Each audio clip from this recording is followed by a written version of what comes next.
Hey, what up everybody? This is Stevie Breach coming to you here today. I know a lot of people were flooding to the WWE Network who are subscribers to watch the NXT TakeOver show. But basically, when I got home from work today, the one thing that I wanted to watch was Legends House. You can't go wrong with an episode of Legends House. 1 hour of nonsense, and this was a very, very fun episode, highlighted by the, I don't know if you call it debut, a run-in, a cameo appearance of Shawn Michaels. The Heartbreak Kid came in on this show. Honestly, he fit in very, very well with all the legends there, and it was very cool to see a cameo from him, and I would like to see more cameos. From the point this show started to the point we're at now, it's almost like these guys were secluded from the rest of the world. You don't ever really see them on their phones talking to people. You don't see them really, talking to anybody or anything like that. It's almost like there's a point when the phone is actually ringing in this episode, and I didn't even know that the house had a phone connected to it. They've never really showed anybody talking on the phone to their family or anything like that. I thought that this was more like a Big Brother sort of situation from CBS. If you know what that is, if you don't live in the United States, where they were just sort of secluded from the rest of the world and they didn't know what was going on the outside. But in this episode, basically the guys all went out for an early morning breakfast. For breakfast, Jimmy Hart ordered minestrone soup. For the fact that he doesn't like to eat breakfast a whole lot. Everybody else enjoyed their time, but they knew something was up for the reason why they were sent out of the house so early in the morning. They came back and they were greeted by Ashley, smoking hot in a silver dress. She was looking very nice. And a game show host. They were separated out by roommates into 4 different teams, almost like old school newlyweds game style, if you know what that is. And they were asked 3 questions while their roommate was out of the room and trying to see if they could match up to what was going down. When they came back, 3 of the teams took this serious, the way that it was supposed to be. As you can believe, Pat Patterson and the Fink played this game as straight edge as can be. But when it came down to it, Roddy Piper and Hacksaw Jim Duggan were healing it up to the best of their ability. Every chance they could get, they were leaning in, they were giving each other hand signals, all sorts of things. There was even a point when Jimmy Hart and Hillbilly Jim, 2 guys that were really, really good teammates. I think the questions were really, for these guys. Basically, they're clean-cut dudes who just, live their life a certain way, and they don't hide anything or keep anything back from anybody. But they were getting him so right that basically everybody was picking on the mouth of the South, Jimmy Hart, thinking that he was giving hand signals to Hillbilly Jim, and basically Hacksaw Jim Duggan took advantage of the situation with everybody bitching at Jimmy to whisper the answers back and forth to each other. It all came down to the last question: what is something that you couldn't live without in your life? And Roddy Piper said, for Hacksaw Jim Duggan, his wife. And he even went to the point of writing on his hand, wife, W-I-F-E. And at one point, he was showing his hand to Hacksaw, sort of like mimicking, giving a high five. And Hacksaw, who uses reading glasses to read throughout the show, you can see him in things when he's doing this, could not read Piper's hand and answered he could not live without his life. Dumb.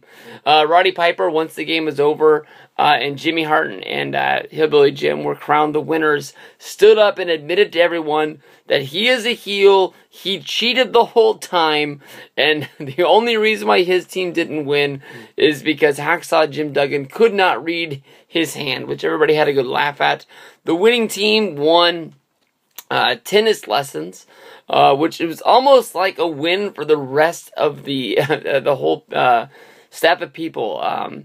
You had the Fink, Howard Finkel. You had Mean Gene Okerlund gawking at the girls down on the tennis courts. When they showed the size of the place that they're living at from up top, like a helicopter shot, I could not believe how big this place was. We've already seen that they have a swimming pool, they have a full-on house, with 4 different bedrooms in it, which all these guys share with a massive pool area with an outdoor deck. This comes with a full-on tennis courts. This is a mammoth, almost resort that these guys are staying at. Vince went all out on the Legends House show. Everybody knows that this was supposed to be the flagship show of the network 2 years ago when they shot this. The network took so long that they even tried to edit this show down and try to get it out for syndication with no bidders on it. But wow. This is a really big place, and it took me only I think this is like the 6th or 7th episode to figure out how big this place really is. Everybody loved the girls and their low-cut tops playing tennis. Hillbilly Jim sucked. He wished he could have slammed the ball down Jimmy Hart's throat because Jimmy Hart was out there talking trash. When they came back, Roddy Piper said that he had a booking the next day in Atlanta. He had to fly there to sign autographs at an autograph convention, and he was going to be gone for the day. When Piper left, everyone was surprised by Shawn Michaels coming in to take them out for a day of fishing out there on the lake. They went out, they caught some bass. I think that they said that Hillbilly Jim caught the trophy winner of the day. It was almost funny because everybody was out there and nobody had caught a fish. Howard Finkel was the guy who said he'd never been fishing a day in his life before. We thought he was reeling in the catch of a lifetime, and it ended up being the grass that grows on the bottom of the lake. He was pulling it up, and it looked like he was fighting a real big one. I think when it came down to it, the Fink and Mean Gene Okerlund were the only guys who did not catch a fish.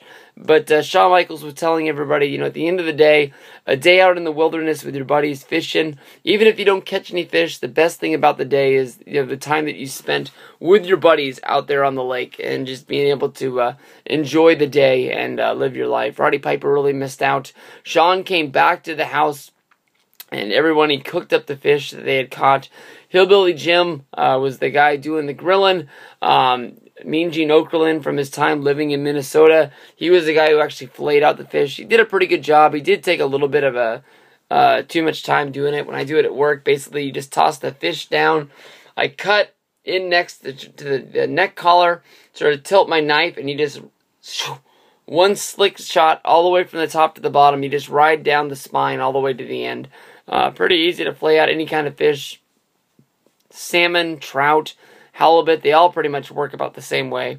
Do a lot of those guys at my job. But there was a time when I thought Mean Gene Okerlund was going to stab Jimmy Hart. Basically came in, told him to be careful, told him that basically he looked like he wasn't doing a good job. He thought that the fish was looking too thin, almost like he was saying he was leaving too much meat on the bone. And Mean Gene Okerlund told Jimmy Hart that there was a phone call for him in Los Angeles, and he needed to take it. Basically, Shawn ate the food. He didn't stay overnight. He left pretty late in the night after dinner, and everybody, said that it was a great day. Awesome. I had an awesome night watching Legends House. It made my night. It's 11 o'clock here. I'm going to upload this video. I'm going to head off to bed after I drink my Hello Kitty water here. Sometimes we go hard here in the Russell Center. Pound some Coronas. That's been sitting here for a while. But Hello Kitty water tonight. I remember when I drank this, though. In a side story, I don't know who's still sitting here for this point, but this is the night that I was drunk eating those Doritos. That's been here for a little while. I gotta take that to the trash tonight. Peace out, everybody.